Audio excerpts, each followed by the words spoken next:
I think I'm live. Let me turn this on. काम करना दीपक ने बाद में कहा नहीं तो कब करेगा बाद में अरे यार तो बाहर ले करेगा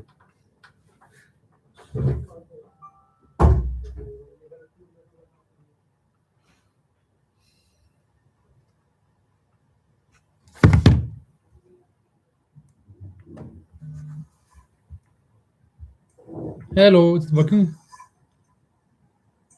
Hello, it's working. Yep. Hello, it's working. Yep.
Okay.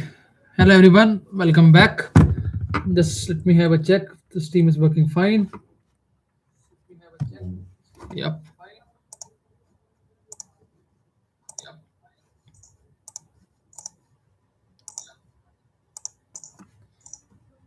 Screen share is on.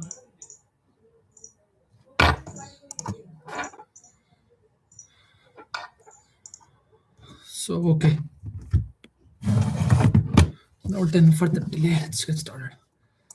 So hello everyone, welcome back to the channel.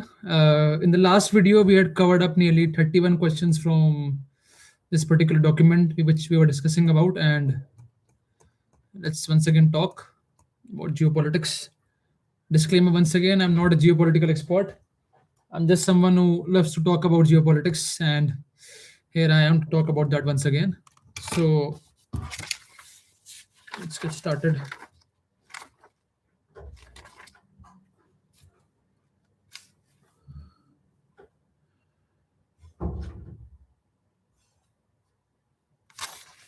So yeah, let's get started now.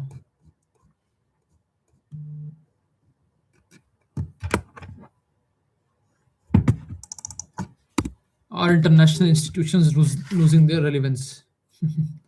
So I think everyone has been following the Davos summit recently, which was taking place in the World Economic Forum. Davos is located somewhere around here in Switzerland. It's here. So the Davos summit has been ongoing, and we have seen how the relevance of international institutions has been falling across the board since the last year. In fact, the UN celebrated its founding year, 80th, I think. Yes, 80th. Yes, last year we had the 80th foundation.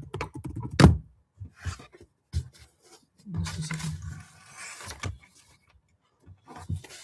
It's swarmed here. So it was the 80th foundation day of UN last year, and a big, I would say, chunk of the discussion was whether UN is relevant or not. Mr. Trump openly opposed the idea of UN. He openly claimed. Thank you, Navya. So I think, yeah, everyone had been talking about the same thing of USA being as a main issue when it came to the idea of UN. We had discussions last year also where we saw how Trump had opposed the idea of UN, the way he commented UN, the talks of 8 wars he has claimed to settle. So yeah, thing has been up and growing when it comes to the idea of UN, and things went for a toss once again recently when the sanctions had been imposed by USA on various organizations and the budgetary cuts. I have a list actually here with regards to the same. If I can may share with you, just a second. So there were some total of 66 institutions from which USA had pulled out, and some were directly, I would say, a cut off from the chain, and in some cases, the budgetary sanctions had been imposed. Just give me 1 second. I can. So the key areas from where US had taken an exit, these were the UNESCO, the UNHRC, the UNRWA. The UNRWA was mainly associated with the case of has been since long times. This issue has been going upon whether UNRW was seen as a agent of Palestine by some. So that's was supposed to happen when Mr. Trump was about to come by. UNFCCC has been for a toss. I had mentioned this last time also that overall the importance of COPs, the conference of parties, has been declining up. Then he had also pulled away from International Solar Alliance, a key project by India and France. IUCN he has pulled out. And another thing which I was completely shocked to know was about the idea of NASA also. He even pulled off from NASA the budgetary sanctions. He had opposed that the funding would be stopped. And we saw the NASA ESA project on Mars and the experiments of life being abandoned. It was a project to happen in 2028, so it was cancelled. That's where I feel the idea of institutions have been losing a bit of relevance because it has been now tied and attached to the idea of money and the idea of the way people are starting to take claims on things that have been happening about. And here's something which I feel is going to be an issue in the future. That's the idea of US versus China led angle. While Trump had been criticizing UN last year a lot, China had been doing the completely opposite thing. They had been actually praising UN that yes, you are doing the jobs that you could have done well. You had been focusing on things which are important, and that's where I feel the relevance of the institutions have been changing a lot. The way things used to happen in the past, it has been changing.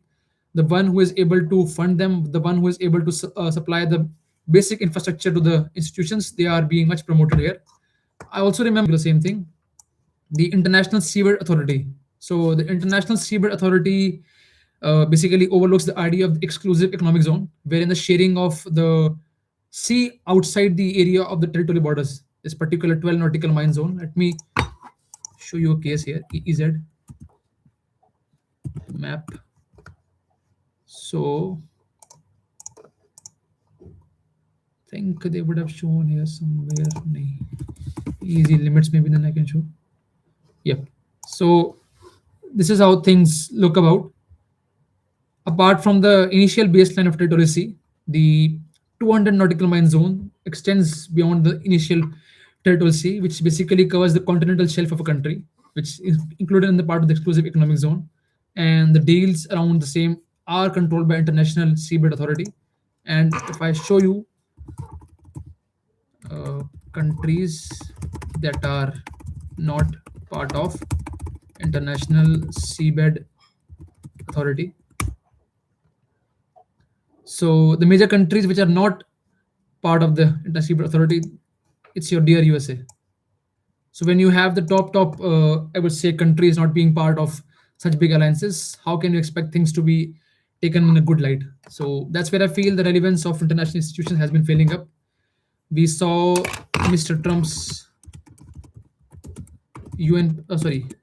peace board plan being formulated, which was meant for Gaza, but it ended up being a generic replacement for UN. So, yep, this is something which has been in the news lately, something which everyone has been keeping an eye on, and let's see how things evolve. Just a second.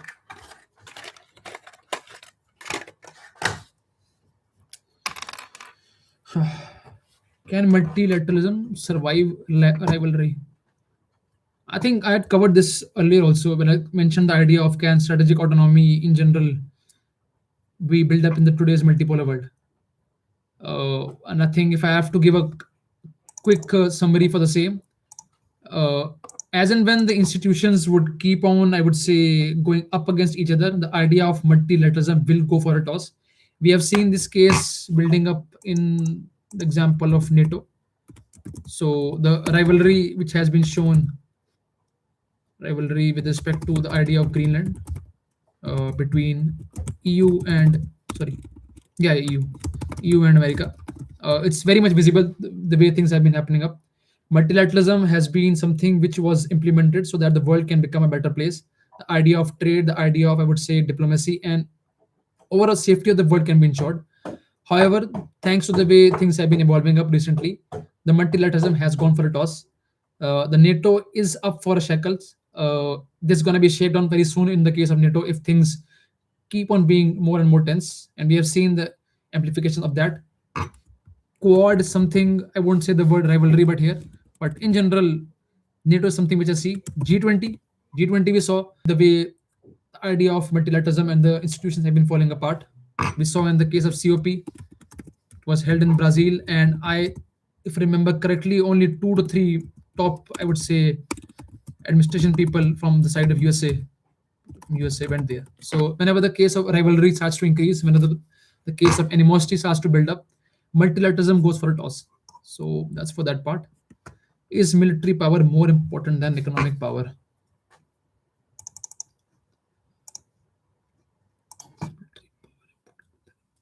Power. Okay, that's a nice question. I think there would be two aspects for the same. Like if I have to conclude it, so I don't think so. Military power would be more important than economic power, because if I take the case for say USSR, USSR was military very much strong. They could have fought against anyone and anywhere where they wanted, and we had also the case of the World War II. In the case of World War II, very easily USSR at the time was able to counter against the Nazis, which had been at a dominative stage in the rest of the Europe. Even at the case when we had of the Napoleon times, USSR was able to counter Napoleon. But at the end of the day, it's not just the military which matters. I feel it's the economy also which matters. Because if you are not able to supply your military personnel with the basic infrastructures, the basic the basic requirements, things will go for a toss. I think it was even the last year, and that case happened wherein I don't remember that name. Uh, what's his name? Head of the Wagner Group. The Wagner Group. Yeah, Pergozin. So there was report being coming about that the Wagner Group, which had been headed by Pergozin, he had mentioned that the overall uh, salaries of the military individuals, the way the corruption had been happening about, they were not satisfied with things which had been happening in the USA, sorry, Russia. So that's where I feel that despite the fact that you might have a huge control on military, you might have huge tasks at your hand. If you don't have economic power, if you don't have a, I would say, support of the military, at the end of the day, you won't be able to effectively utilize the same. So here's where I feel that it's a cycle amongst both, and you can't have surety of one without other. Even for economic power, you need a military power. If you have more military power, you can engage with the rest of the world in even the cases of, I would say, defense deals. You can further expand your overall base. So yeah, that's the thing I feel. It's a cycle, but yes, the both of them complement each other. How important is perception in geopolitics? Perception in geopolitics.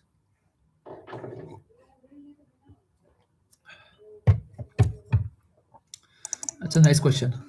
So let's go to the map. And I think I have to take the case of game theory and prisoner's dilemma here once again. So when it comes to the idea of perception, if you are convinced that the war is going to happen, or if you're convinced that a safety is going to be ensured, your actions would depend on that particular thing a lot. For example, in the case of Russia-Ukraine war, we often hear the terms of preemptive strikes. Even in case of India-China is an issue, sorry, India-Pakistan is an issue, we hear the words of preemptive strikes, or retaliatory strike. The case of preemptive strikes is around the idea of a perception building. If you know someone is going to attack you, you are going to have a particular perception that yes, we might also need to attack. If I have to take you, for example, in the case of Greenland, because the NATO counterparts from the European Union side, I'm very sorry for the noise. Just a second.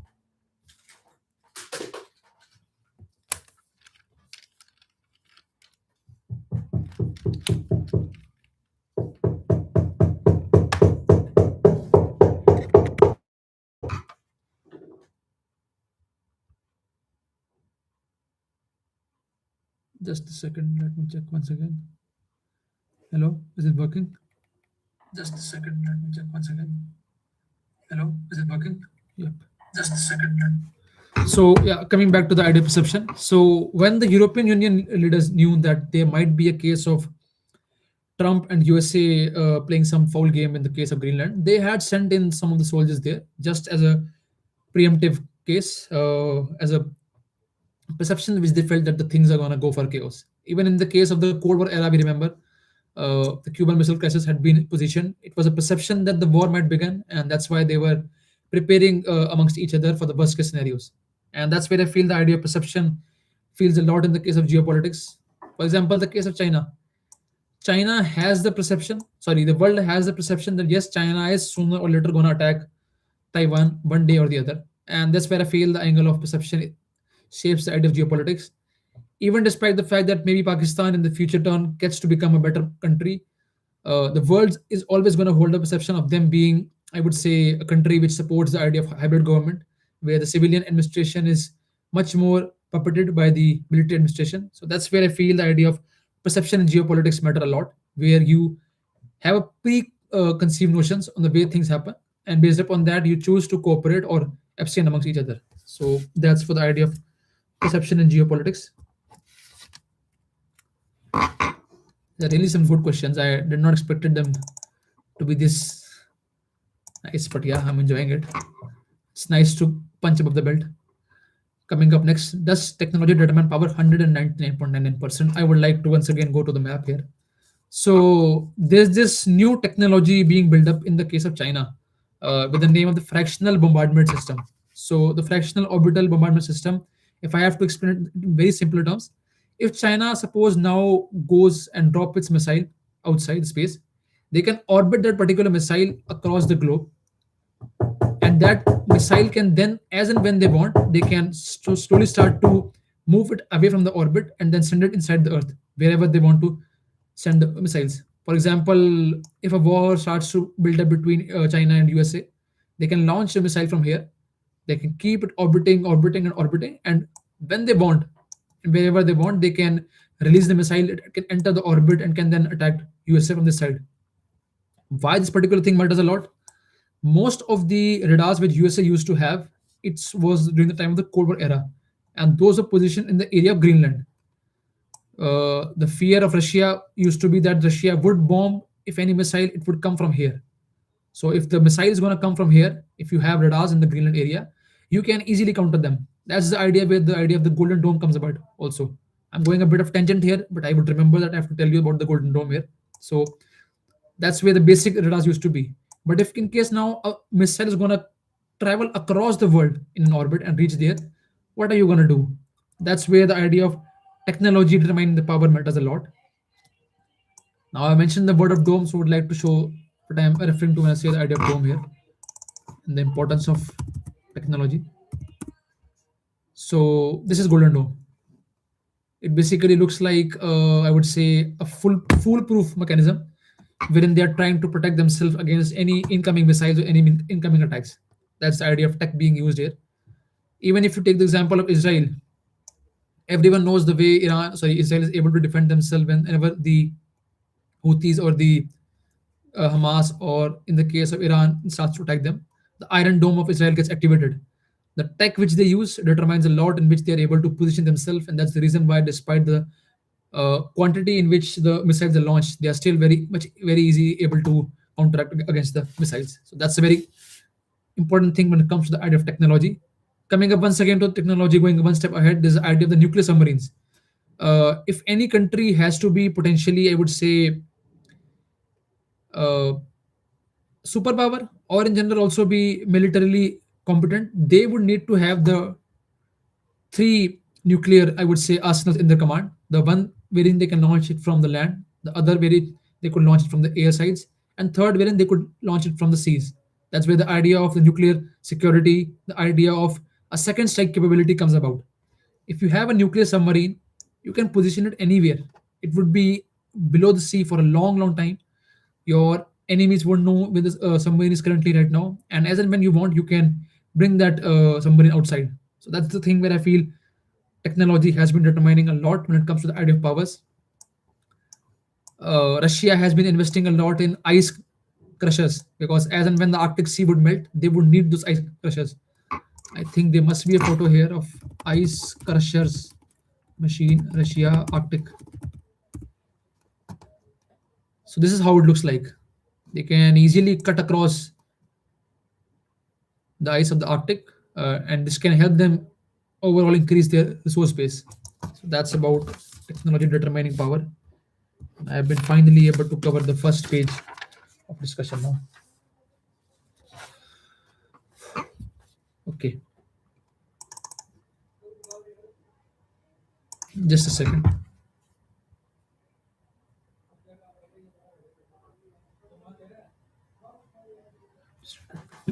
Okay. Coming up next, right? Is realism more relevant than liberalism today? Absolutely. I think the starting of the discussion which we had today rested on the idea of Machiavelli and realism. So I think we have already covered this aspect and why realism is becoming more and more relevant in the era of today. So coming up next, right, are sanctions effective?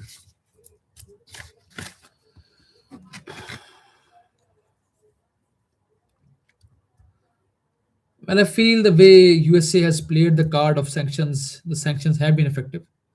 They have been able to do the things they always wanted as compared to what the other nations could not have been able to pursue for.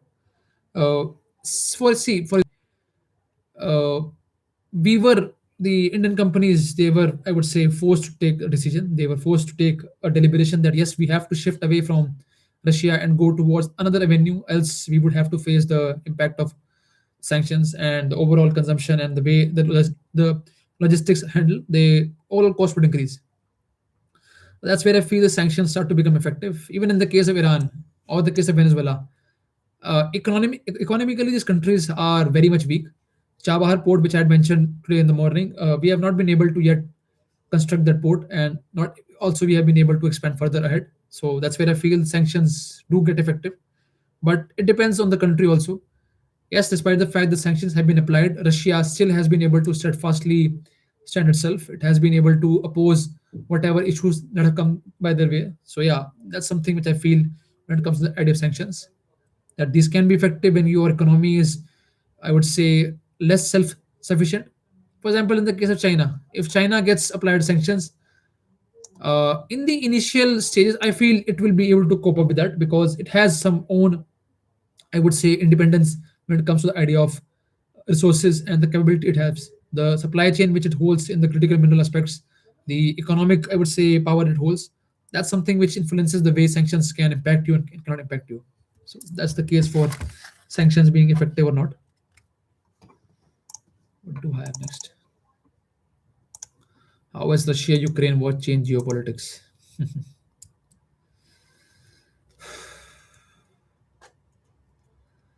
I think the entire way in which we see the geopolitics has started to change about.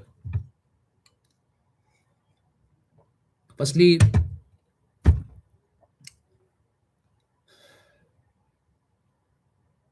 the thing is, when the Biden administration was there during the time of Russia-Ukraine war, they had provided huge support and I would say a focus towards pushing the idea of Russia-Ukraine war, funding Ukraine. But when Trump administration came by, there was a quite reversal on the same angle. That's where I feel once again the image of USA of not being a credible partner in the long run has been showcased. It has part of the US administration, Henry Kissinger, that USA's friendship is good, but becoming a USA's enemy. That if you're USA's enemy, it's a bad thing. But being a friend of USA, that's another worse thing. So this goes to show on once again that yes, sooner or later, at the end of the day, you have to be dependent on yourself, and that's the reason why I feel Russia and Ukraine are even able to stand today. I would say, despite the fact that yes, the both sides have had a huge impact on the ongoing war. I would say it's a respect to the both sides for the mentality which they have showed, the steadfast nature which they have showed, for Ukraine to go up against Russia and for Russia to go up against a country which is being backed by the EU and the USA. It's a lot of things which matters. So I would say, firstly, the idea of nationalism has started to build up once again amongst the countrymen. Second, I feel once again the power balance and whether your allies can be trusted or not. For example, Russia depends a lot on India and China.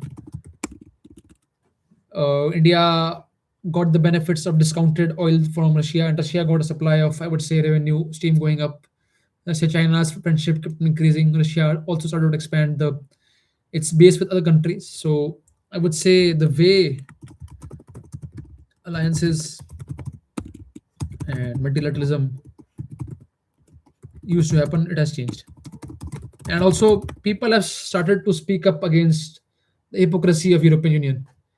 I think this has been something which everyone knows. The way Mr. Jaishankar had commented that Europe thinks that their problems are their problems and the world's problems.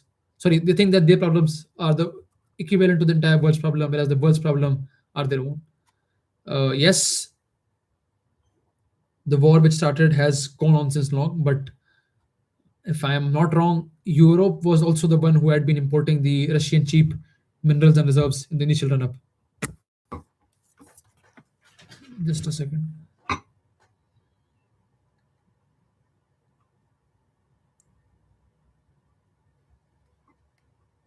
Hello. Hello. Yep, it's working. So that's where I feel the idea of geopolitics has been started to change about. Once again, the finance power and economic might has been the limelight of this particular geopolitical rivalry. And once again, the idea of definitions of who is your all-time weather friend and who is going to support you in the long run has been evolved.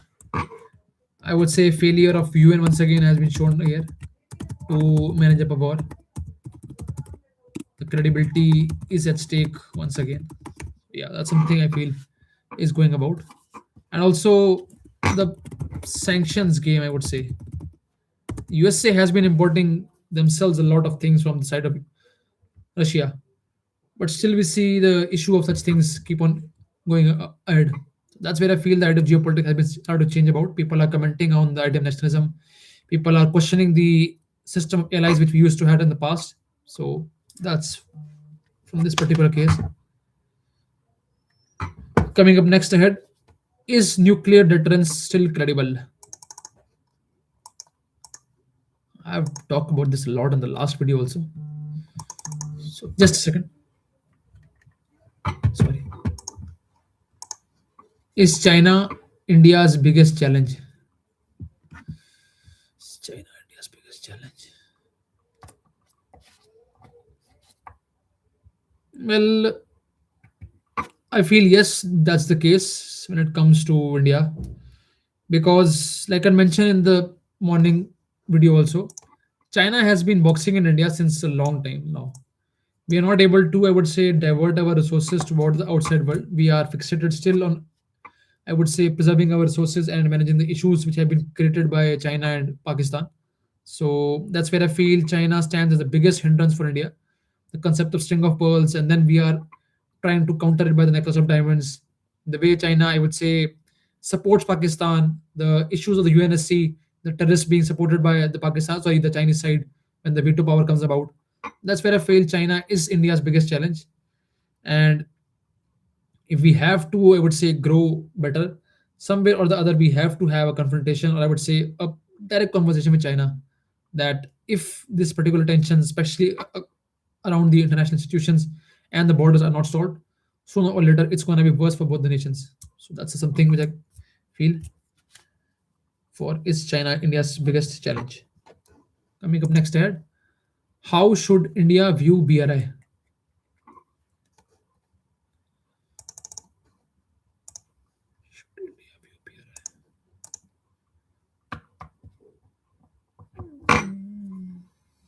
I don't think that's the right question which I framed here. Maybe the topic of BRI is something which I wanted to share here. That's why I wrote. So when it comes to the idea of Belt and Road Initiative, let me show you a map here.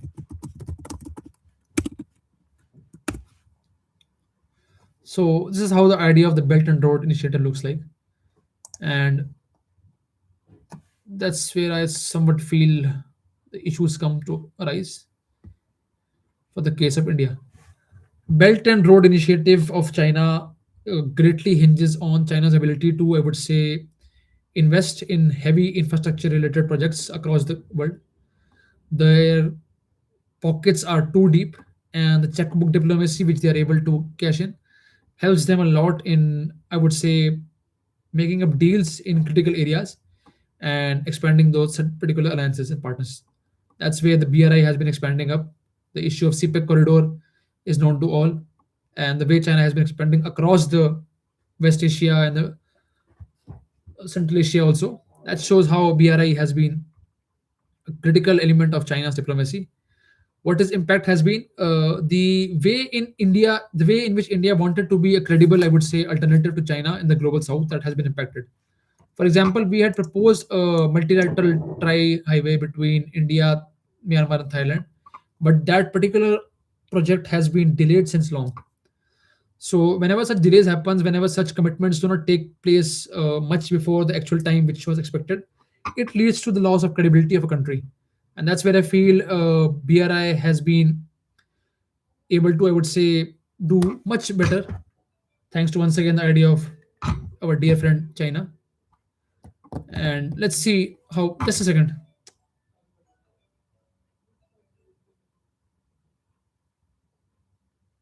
I just got a message that I have done something good in one of the classes. So yeah. So coming up next, Ed. Just a second.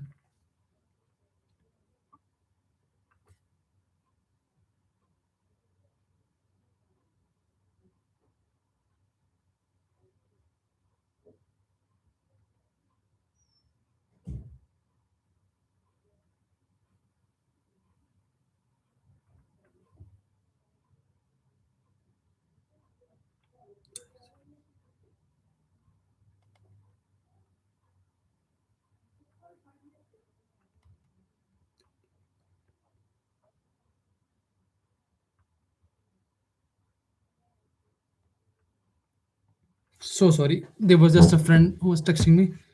So yeah, that's the case for India view on BRI.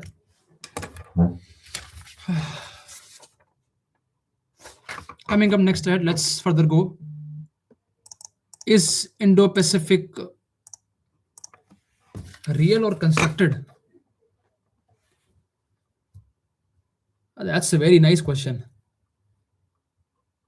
Is Indo Pacific real or constructed?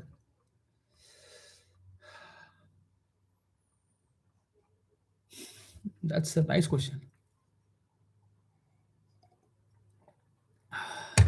So let's first of all talk at our own end what this question might mean. The thing is, first of all, I have taken this compendium. So basically, I gave a prompt to ChatGPT that if you can provide me with a compilation of 100 or odd some questions which are very much relevant in the current era, especially of some of the questions which has been appearing in competitive examinations or in interviews or in the in general cycle of geopolitics, what these can be. And this is a very nice question so far which I've seen. So is Indo-Pacific real? There's a so there can be two ideas behind this. Does it mean the direct angle of Indian Ocean and Pacific Ocean as a confluence, or does it imply somewhere the angle of India and Pacific countries also. I'm gonna answer this question in these two particular lights. Coming first of all towards the Indian Ocean and the Pacific Ocean as a confluence. So one of the biggest ocean which we see across the globe is the Pacific Ocean, and that biggest ocean is directly connected to Asia here via the help of Indian Ocean, and that's where I feel the importance of Indian Indo-Pacific Ocean as an importance rises up. Firstly, because of the angle of World War II era. So in the case of the World War II era, USA used to have their base somewhere around here. The Pearl Harbor used to be there, and here we had our Japan here. At the time, Japan had been expanding very much across the world. They had been expanding across all these island chains. They had taken up Taiwan even. They had taken these particular areas, and they were closing in towards the region of Australia even and the region of India also. So when USA started to counter against Japan after the Pearl Harbor attack, that's when things started to change again. The hopping island strategy by USA, in which they went from one island to another island to finally reach towards the Okinawa island. That's where the hegemony of USA peaked, and that's where the construct of Indian Ocean and the Pacific Ocean as a confluence started to bridge again. That's what I feel this question might entail. So I think it's more regarding, I would say, the power dynamics which comes by when I say that Indo-Pacific, whether it's real or not. Or so, is it real? Per se, I don't think it's real because geographically, it's not in term of Indo-Pacific. Yes, there are connections between the Malacca Strait and the way the things have been organized in the past, the connections amongst the seas. But is it directly a real term? I don't think so. It's a constructed term, yes. Indian Ocean's importance in the case of India has been in the news since long.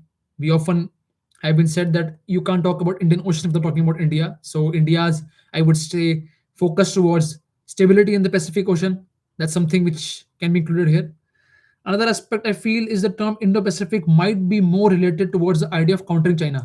So China, as it has been expanding across the South China Sea, the Pacific Oceans, I think more or less somewhere or the other, maybe the idea of China's counter to counter out China, Indo-Pacific as a term has been growing up. Let's ask Google what its answer is for here. It's a very good question. Is Indo-Pacific real or constructed?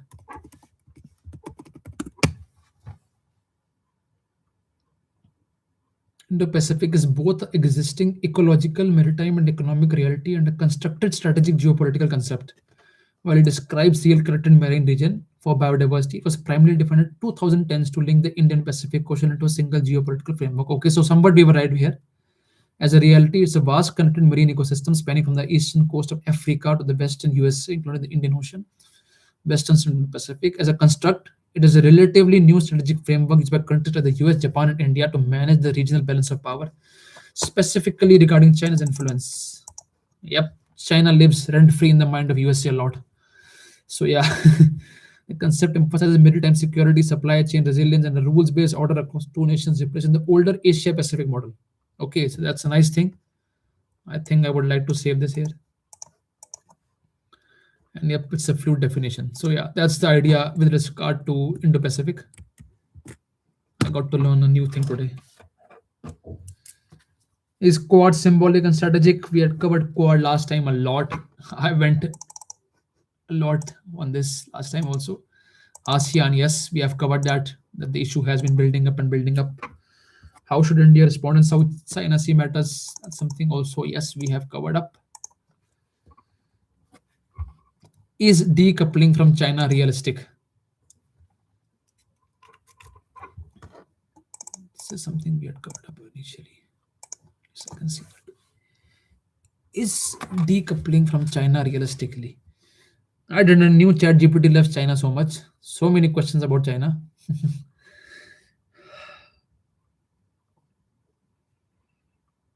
I think I can answer this question in two ways once again. In the perspective of India, the reason why I'm saying that, I've quite often saying why the perspective matters.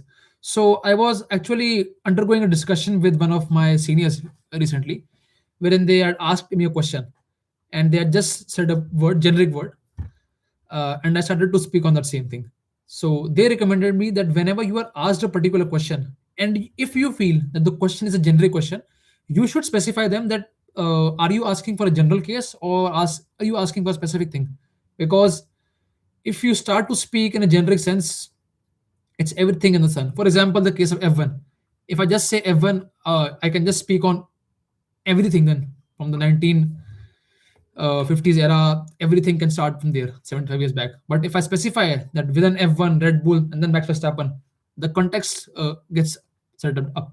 So that's where I feel giving a context matters a lot, and having a particular framework in mind helps a lot. So that's why I said key whenever you are talking about a question, I feel if we can divide the question in subparts and if we can see it from different perspectives, it adds to the value. So is decoupling from China realistic?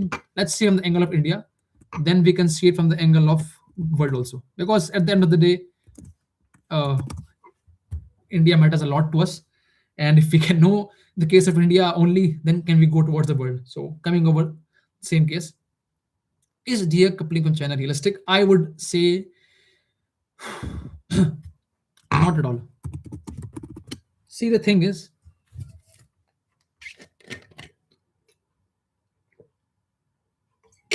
the same old story which we have been fixated upon. You can't change your neighbor. If I have to speak in Hindi for a while, आपको सुबह उठ के अपनी पड़ोसन को देखना ही पड़ेगा. You have to have the fixed neighbors which they are the way they are, and that's why there's that saying in the Bible that love your neighbor. So despite the fact that yes, we have some troublesome neighbors amongst us, we still need to cooperate with them. We still need to live with them, unfortunately. And that's where I feel the idea of decoupling away from China is a bit of an issue. uh, Firstly is the idea of economic dependence. There is a huge trade deficit when it comes to idea of India and China. We openly speak about that we should not promote Chinese goods, we should not promote Chinese good, but come the case of Diwali, come the case of any other festival, come the case of the toys that you use, maximum toys are made in China. I think, even see in my own house, there would be many things. There was that simple gripper even which I was using. I genuinely just out of curiosity even thought ki, why not just see from where it's made of. It was written there, made in China. So that shows that the dependence of Chinese goods has been a lot in India, and that's something where we feel to just decouple from that engagement. It's a bit of a tough thing. A relationship is going on, you can't just, I would say, sideline from that, because then the issue of border would come about. I had mentioned this earlier also. For a peace to be ensured between two particular countries, cooperation is must. And if economy as a channel starts to disintegrate, the idea of decoupling, or in general the peace and stability, would be impacted. And we saw it also in the case of last month only, I think, India was actually increasing the ties which we had with China. So the investments from the side of Chinese would see a fresh increase in India post the issues of Galwan being settled down. The way India has been, I would say, mending the ties, and Chinese people are also mending the ties with India, thanks to Mr. Trump. So that's where I feel the idea of decoupling from China becomes a bit tough. And once again, when it comes to the idea of the whole world, unfortunately, China holds a lot of reserves. So if I have to show you a map here once again, just a second, it was the critical mineral reserves by country. There's a very famous chart here somewhere around. यहाँ पे नहीं है. Rare earth minerals maybe. Rare earth mineral reserves by country. Yeah, here. So if you try to have a look on this particular chart, I will also attach this particular image, because this is a very nice image to show why I feel it's very much problematic to think of this idea. So this is how it looks like actually. If I zoom it in a bit,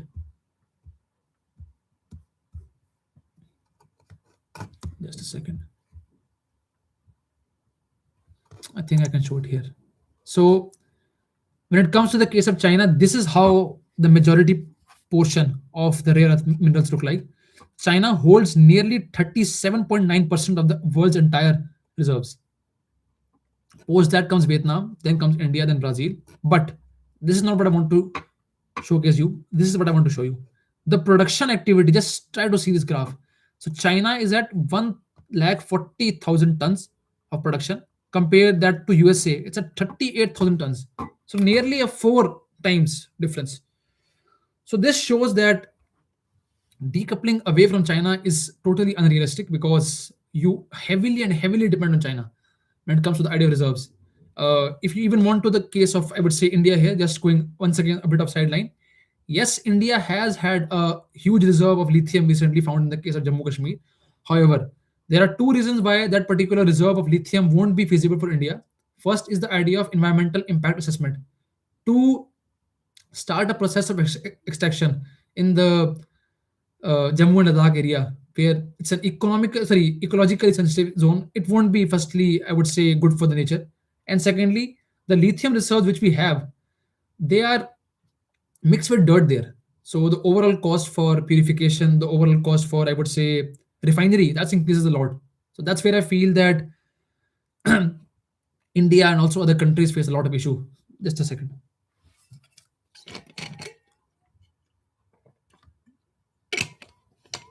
So that's for the case of lithium reserves and even the rare earth reserve. I feel that yes, the decoupling away from China becomes a lot unrealistic. What are China's long-term objectives? भाई मैं China को थोड़ी हूँ यार.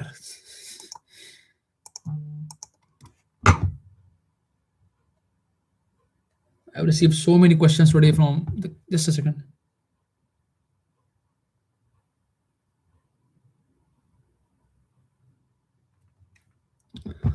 Case of China here. What are China's long-term objectives? This can be a good question, I would say, a good case study question. Suppose you are the president of China and you are now to build up an image, or I would say a long term objective plan for China. What would you see? So let's go with the medic set then. If we have the question, we have to do it. Whining will not help. So, once again, military, economic, development, institutions, culture, and strategic autonomy. So, suppose if now you are the president of China, what are some things you would plan as a long term objective for China? So, militarily, China would like to expand more of its bases, military wise. Somewhere, if they can add to insecurity of USA. Economically, they would like to become the greatest power, the engine of economy. Development wise, I feel they want to build their own Marshall Plan idea, wherein they can so-called help and support the world. The case of institutions, like I mentioned, also they are trying to take over UN. They are increasing funding to WHO also. So that's what I feel. In the case of culture, Chinese culture per se, I'm not much acquainted with that, so I won't comment on that thing. But if someone can maybe share their thoughts on the same, I would gladly want to listen and add on to my insights. So I'm gonna yellow flag it for now. Strategic autonomy, yep, they want more. In a worst case scenario, they would want to dominate South China Sea. And the long term objective of finally Taiwan, which is something that's coming here. So that's what I feel with the case of Taiwan. How significant is Taiwan geopolitically? There's a very nice video I still remember I had watched of Johnny Harris. Let me find that and I will attach it here. So just a second.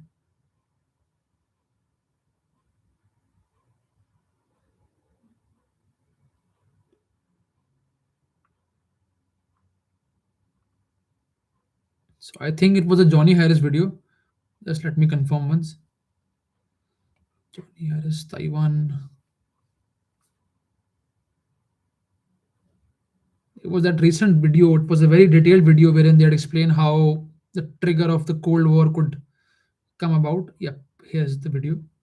I'm gonna attach it in the link. Just give me 1 second.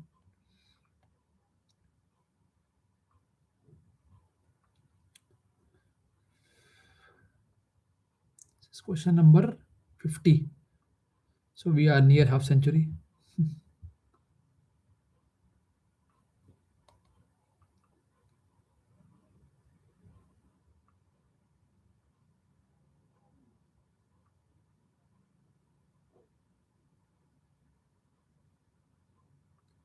Yeah. Is it attached now? Yes, it's attached. So this is a video which I would recommend everyone to have a look to watch that thing, where I feel why the idea of Taiwan and the way things have been evolving since the past has been changing up, and that's something I would see myself also. So that's I should say good video to watch for. Coming over the case of Taiwan, once again going back to the context. So it's the World War II era, and China has been divided into firstly two factions. There is the faction led by the communist Mao Zedong, and then there's the People's Republic of China. What was the name of the leader? Leader of Taiwan, 1940. Sorry, 1949. Chiang, Chiang Kai-shek, the Republic of China. So the Chiang Kai-shek led government of the Republic of China, and then there was the PRC of Mao Zedong, which were up against each other back in the time of the Cold War era.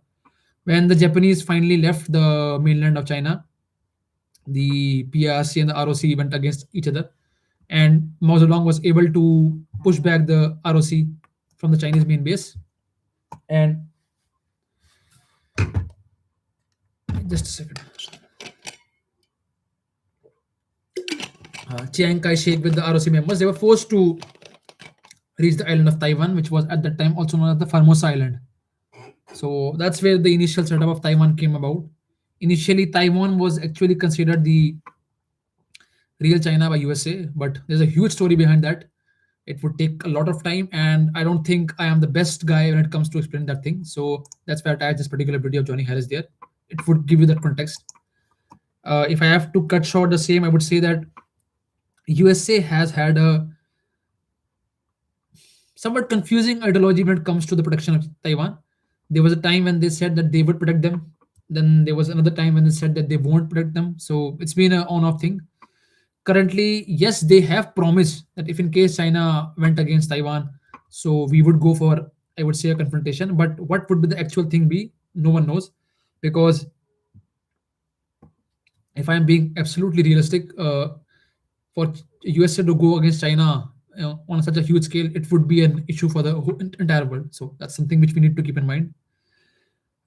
Here also the concept of the idea of decoupling China, sorry, the one China policy comes about, and I think that video would serve the purpose very much well, where China says that there's only one China, whereas Taiwan says that we are on our independent entity. So that's the case of Taiwan as geopolitical importance, firstly, between USA and the China issue. Another geopolitical importance of Taiwan is the semiconductor industry. The way they are able to fabricate and the way they have been a leading, I would say, agent in the semiconductor industry. That's something which gives them a huge geopolitical edge. And once again, it's the idea of strategic, I would say, perception. If Taiwan was to fall, China's biggest, I would say, victory in the Indo-Pacific would come about, and that could lead to ramifications across the globe. So that's where I feel the importance of Taiwan as a geopolitical entity stands a lot. So that's for the case of 50. Coming over next, should India support Taiwan openly? How many questions are there for China, yaar?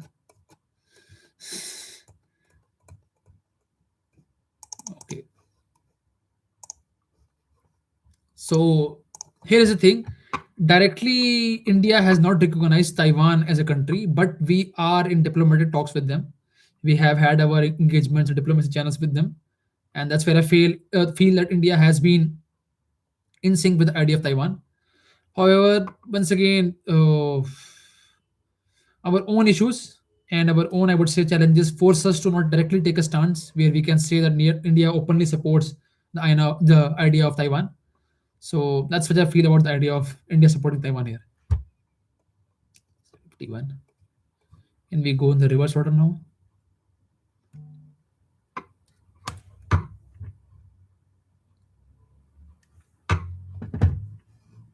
Okay, coming here.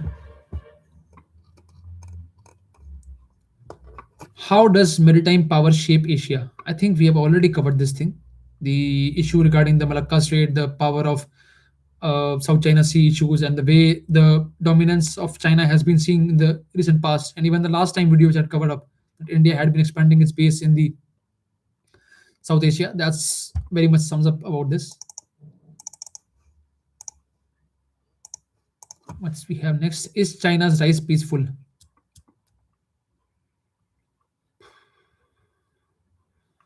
There's a very nice term here which I had actually heard. So there's this channel from Carrier 247 by Prashant Dhawan sir, where he had mentioned the term of boiling frog strategy. So there's a strategy called boiling frog strategy, wherein if you just, I would say, take a pot and throw a frog inside it, a boiling pot, the frog would immediately die. However, if you place the frog inside a bowl and slowly and slowly and slowly start to increase the temperature of the, I would say, the flame, the frog starts to get adapted, or I would say acclimatized towards the that heat, and he does not say anything. However, his skin starts to shed off, but he does not feel anything because the temperature has been slowly and slowly and slowly evolving up. So he loses, I would say, the stimulus to the same. So that's the case of South China Sea, which has been happening about. They have been using this strategy since long. They do a particular thing, the world does not respond. Then they do another thing, and the world does not respond.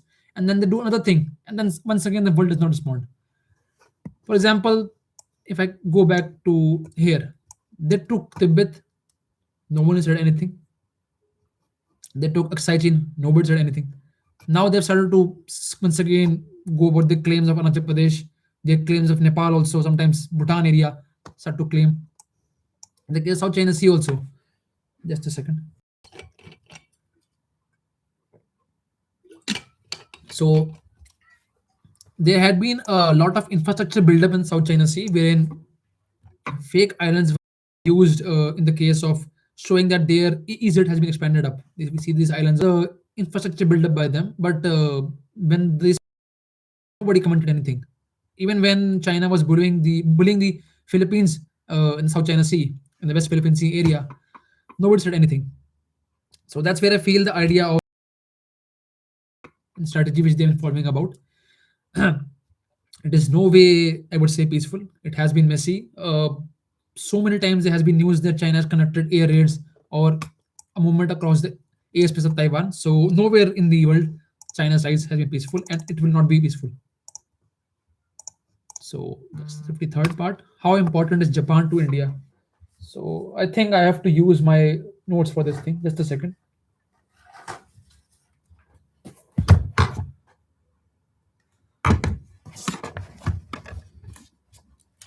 Just a second.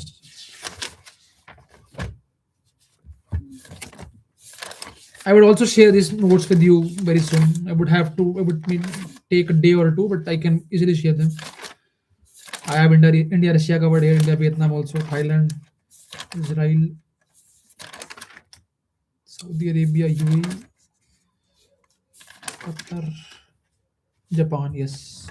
So once again, like I mentioned earlier, also whenever we have to see a relation between two or other countries, the best strategy is the medic strategy. And Japan has been important for us since a long time. Every one of us knows that. It's no, I would say, mystery for that. Firstly, we have military, I would say, military drills with them, which we regularly take part with them. There is the Pharma Guardian military drill. There is the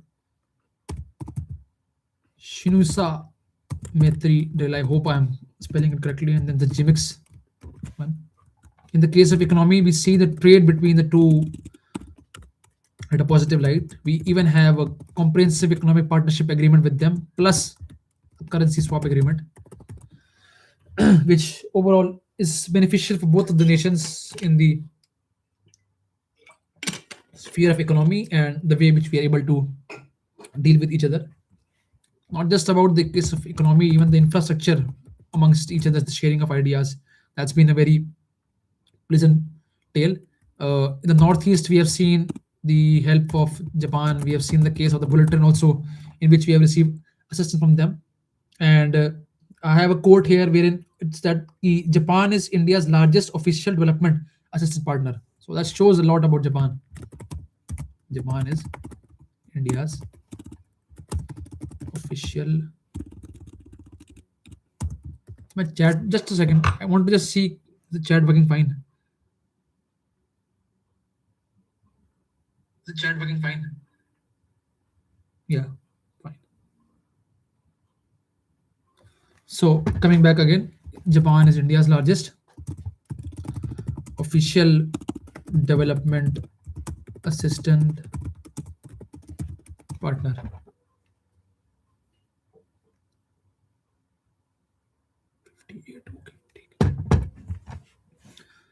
Coming up next, I had the idea of development. I had mentioned just about that, the thing, the infra, the bullet train, and even we have cooperations in logistics and offshore development projects.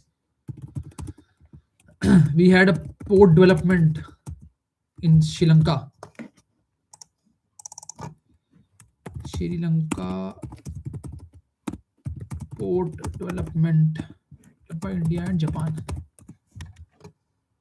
So this is the West Container Terminal, the port of Colombo, which India and Japan had built up. Initially, we had been, I would say, removed from that particular deal because of China. But when census prevailed in the government of Sri Lanka, Japan and India were back again. So that's a fact from here. Institutions, I mentioned this earlier also, we have part of the Quad and the G20. Culture, that's been increasing a lot. Anime, I am myself a Naruto fan. And biggest linkage is the Buddhism. I have something as a fact for science and tech also. I hope it's relevant for someone here. It's the Lupix mission, which can be correlated to the Chandrayaan 4 idea. So it's a joint ISRO and Japan mission for the polar region of Moon. Apart from that, as a strategic head, like built up, we had seen in the case of Sri Lanka, there also Asia Africa growth economy corridor, which we have been building with them, and the 2+2 dialogue.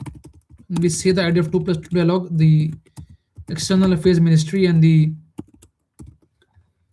Defense Ministry comes up. I think that's the case for India and Japan also, the 2+2 dialogue between India and Japan. I think it was that only, the External Affairs Ministry and the Defense Ministry, maybe.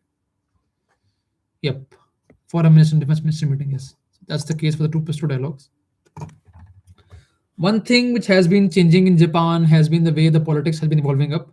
The new government which has come about, that's the far right wing, I would say. So it might lead to some issue with regards to Indian diaspora going abroad in Japan, because whenever right wing rises up, sense of, I would say, individualism and the protectionism starts to rise. So that's something which we need to keep in mind. Apart from that, there are some challenges which are between India and Japan as a relationship. Firstly, the Quad issue. The Quad has been in a cold box since long. Also, yes, we have had our engagements when it comes to the idea of investments, but the projects have been pending in the past also. Trade which we have with Japan is very less, and that's where the idea of the way ahead comes about, that we have to strengthen up the idea of SEPA with them. Energy security is something which we can build upon. There's the green energy partnership idea being floated recently, and the manufacturing and MSME collaboration. So let's see how things can evolve there. Can regional groupings counter China?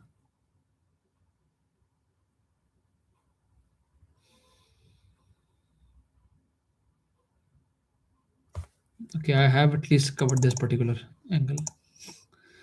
How does history shape China's foreign policy? I had explained it along the century of humiliation. Humiliation. Is Asia becoming unstable? Yep, we have covered that very well.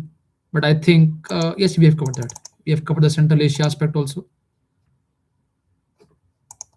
So I can give a quick, I would say, check for here. We have discussed South Asia, and Southeast Asia has been discussed thanks to India and neighborhood and the angle of ASEAN also. However, I think West Asia is something which I had not covered well, and also the idea of Central Asia.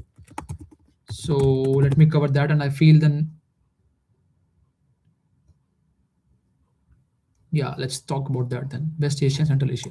So West Asia, like I had mentioned earlier also, this is West Asia. I had mentioned this long back ago. There is no such thing as Middle East.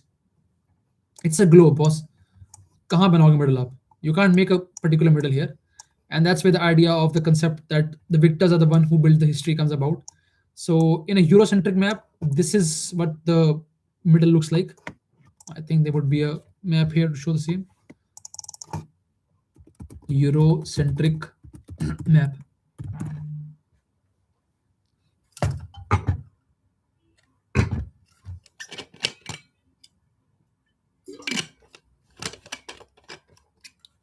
So this is how a Eurocentric map would look like.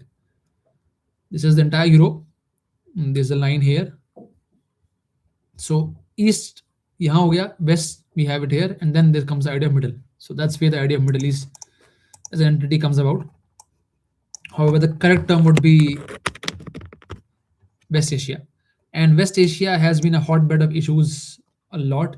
I had discussed this in the previous lecture also, that Israel, the area of Jerusalem, is a confluence of not only one religion, but the confluence of three religions, the Abrahamic religions, the Judaism, the Christian, and the Islamic. And that's why the huge issues have been always there. The case of Saudi Arabia, the issue of Osama bin Laden, it's been in the news very much. So that's something we all know how the things have been happening about. And that's where I feel the instability in West Asia and per se the Asia has been always there. Iran, that issue has been evolving a lot. I discussed in long length about that in the previous lecture too, wherein I discussed how Iran has been firstly the Iranian revolution, the way things have been happening about the sanctions, and the once again oppression which has been happening amongst civilians. So that's something which I would say impacts West Asia a lot. Even in the case of Central Asia, so being tied up with other countries, uh, more or less about the the Karabakh issue, which once again Mr. Trump claims he has solved. That's something I feel overall makes the idea of Asia as a whole unstable. But things have been developing. I think it would be more optimism for me to say that. But yes, things have been brewing up. Things have been evolving also. So I hope sense prevail amongst the member countries, amongst each other, that they can finally sit on the table and talk about things. Else, it's going to be a chaos. And that's why I feel that if ever Asia has to lead the global governance, they have to solve the inner problems. Their dependence on the Western allies, the way things have been evolving up, that has to be changed. The dependence of, I would say, Saudi Arabia on USA, the overall influence of European Union and other countries in the West Asia, that's something which has been impacting the overall stability of Asia. That's my take from there.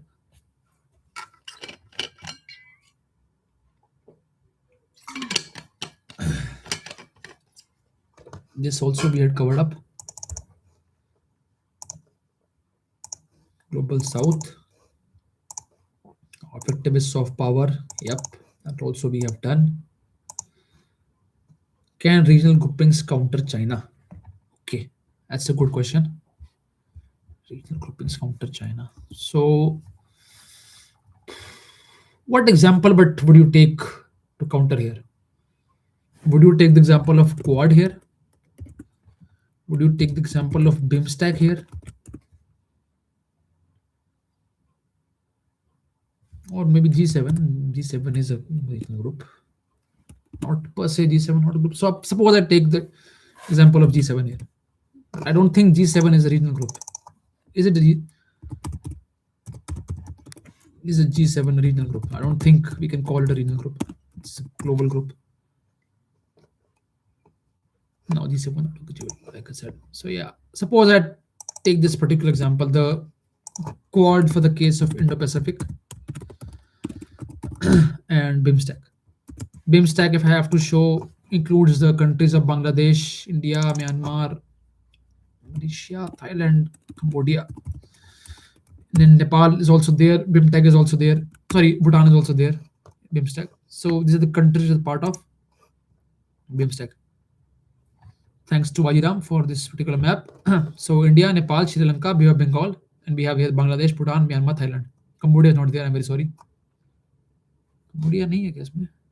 Cambodia is not part of this. Okay. So this is the area for the BIMSTEC.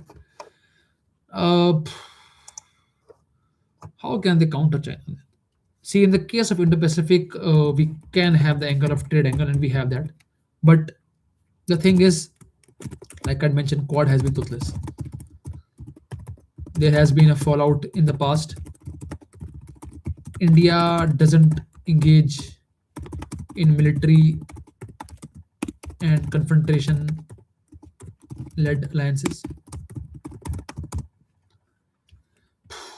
Australia has bent China and solved a deal with them, and USA has been dicey.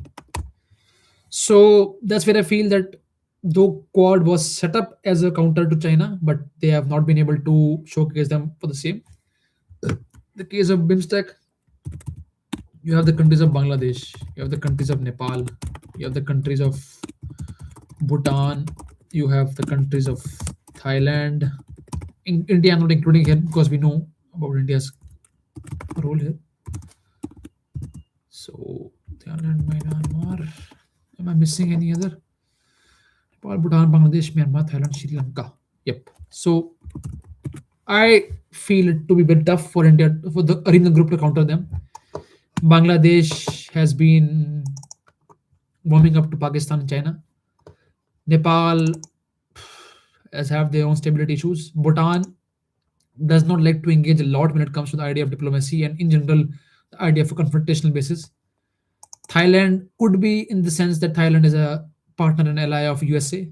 Myanmar, once again, it's a vassal state for, I would say, China. I'm sorry to say this word of the idea of vassal state, but in the past, the way the things have been happening about Myanmar has been showcased as an iron brother, I would say, of China. The way China has been dealing with Myanmar, the way they have been operating with them, it's a solid state for India and also for the people of the Myanmar. That's where I feel that Myanmar has been in the, I would say, grasp of China since long. Sri Lanka, once again, the same issue revolves it. So that's where I feel the idea of regional groupings to counter China. It's a very optimistic thing to think about, but in the real terms, I don't think it's happening about. Is China's model attractive to developing nations? Hmm. Well, does it mean the political angle or the economic angle? Because economically, yes, it's attractive to a lot. Politically, also, I think not to the civilians per se, but for the case of the government, yes, of course, the government would want to want more and more power. So that's for the case of this. A lot of questions about China. Yes. How should India view China-Pakistan ties? I think we have covered up this a lot detail already. Okay, just a second. I'm done with 31 questions more.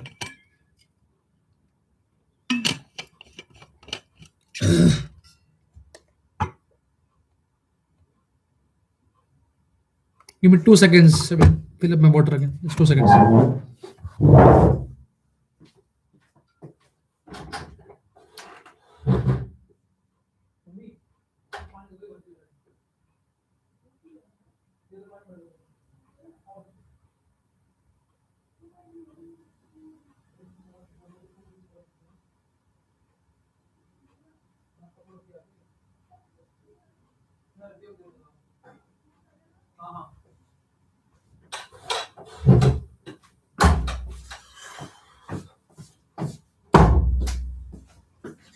Yeah, I'm back.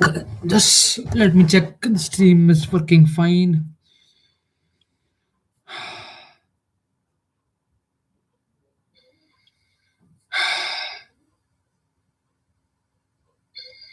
Hello. Hello. Yep, it's working fine.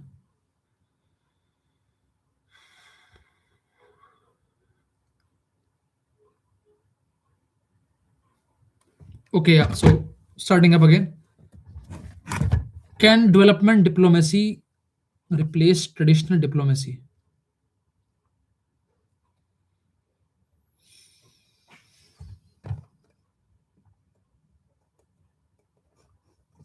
Development diplomacy replace traditional diplomacy? I didn't get the context here. Can development diplomacy replace traditional diplomacy? Like I was talking about that the normal talks being replaced by the idea of development aids. That's the case. I think something which we have discussed. Let me seek help from Google for now. I think it's something I would need to study more. Also, yep. Development diplomacy cannot fully replace traditional. It's critical, evolving, complemented prioritizes economic growth, foreign aid, and strategic. While development focuses on tangible, often public-facing socio-economic outcomes, it lacks the necessary confidentiality and state-level negotiation power inherent. Okay, so like I said, the idea of checkbook diplomacy and all, I think that's covered up then. How important is aid geopolitically?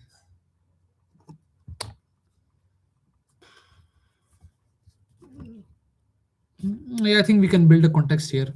I can take the example of USA here. I can take the example of India here. I can take the example of China here. So if I take the example of USA first of all, a somewhat of a Marshall aid plan was given, as I mentioned earlier, also during the time of Cold War era, wherein USA was supporting the way things had been growing up in Europe post the World War II for the reconstruction, and that's where the initial idea of aid as a development source started to. We see even in the case of China giving line of credits and then taxing them, and then when people are not able to counter that, they start to attach strings and I would say land with that. In the case of India, this is completely different. We do not strategy mode. Last year when the issue of Sri Lanka came about, and when many of the countries were not willing to free Sri Lanka from the debt they had, India was the initial countries which agreed that they would be extending their aid. They would be giving a line of credit to them. That's where I feel the idea of geopolitics and the aid becoming important in the case of the three countries. South cooperation effective. We have discussed this a lot. How should India engage differently from China? So cover up. Okay. Is vaccine diplomacy soft power? So we had that Metri vaccine mission last year, wherein India had supplied vaccines to many countries, many developing nations, and I think that's a great, I would say, asset when it comes to the idea of India, the spirit of Vasudev Kutumbakam stands tall when it comes to the idea of this. Yes, it's a very great diplomatic power which we wielded up when there were countries saying no towards vaccine. India was able to project itself as a better, I would say, competent partner as compared to the rest of the world. So yeah, that's something of a brownie point which we got. Just a second.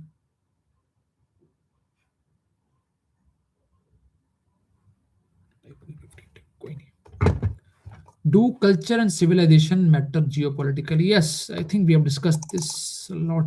There's a lot of repetition now coming up. Is moral leadership possible internationally?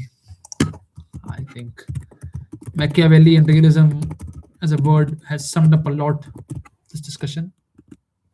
Yes, we need to be morally, I would say, right, but where can that morally right take to you when the world is up for, I would say, against you? uh, yes, the high table, the high ground, the being respectful to others matters a lot. But sooner or later, you have to consider that yes, you have to save your own skin. So that's where yes, moral leadership should be implemented. But is it possible internationally?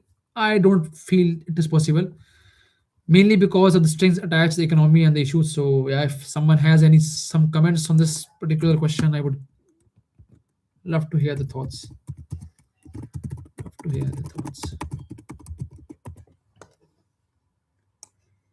Should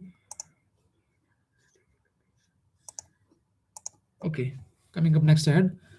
How should India engage unstable regions? It's a very nice question. How can I take this example and link it? Let's take the case of Iran. It's an unstable region, and I think Iran is a context which has been brewing up a lot. So let's talk about that. I don't know if I discussed this particular incident here or it was with some of my friends. So I would like to go a bit of a divergent here.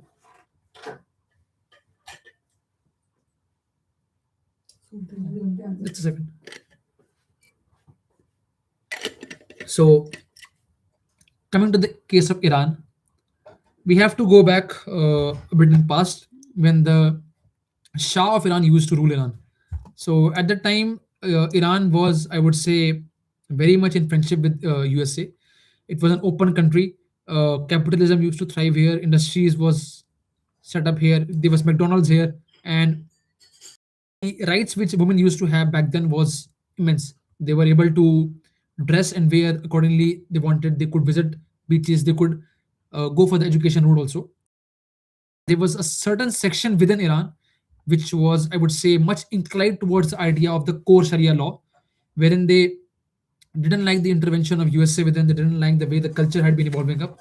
So they started up, I would say, I would say a measure wherein they wanted for just a second. They wanted a case wherein the Sharia law can be implemented and the policies of, I would say, just a second. Yeah, thank you. So yeah, coming back. So that's where the idea of, I would say, just a second.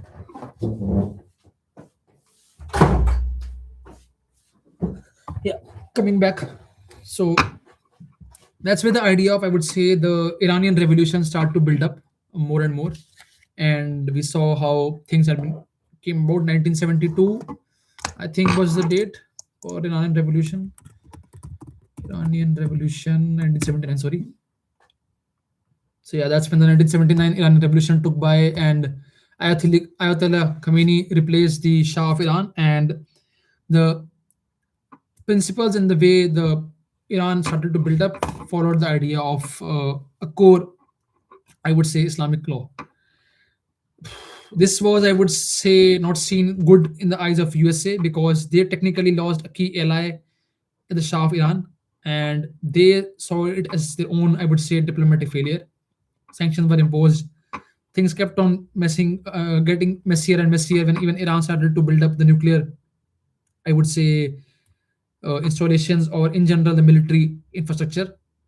Then fast forward 2015 comes about. Jacopa signed the Joint Comprehensive Action Plan of Agreement between the P5 countries, Germany and Iran. When finally a nuclear deal is signed and number of centrifuges and the enrichment of uranium stops down.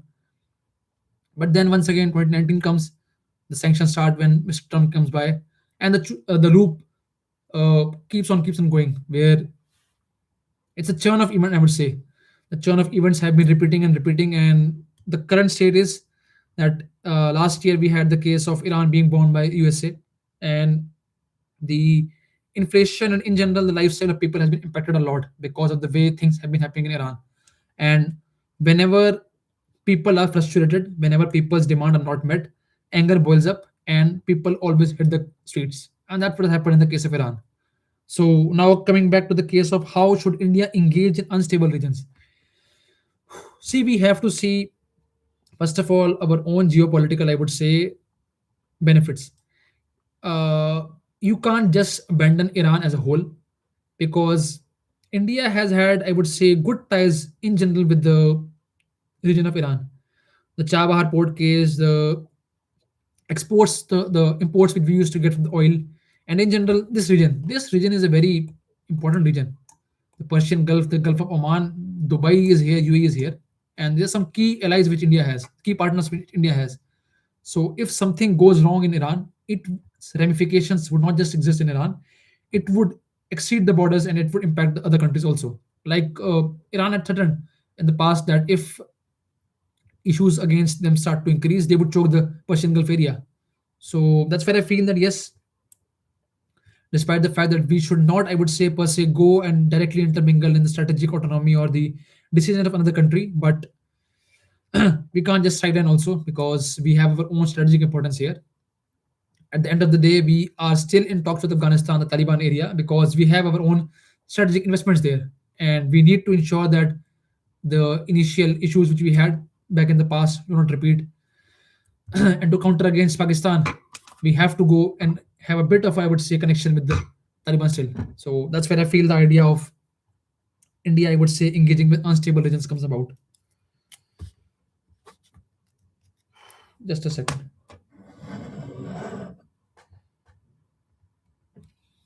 Can I pause the stream for a while?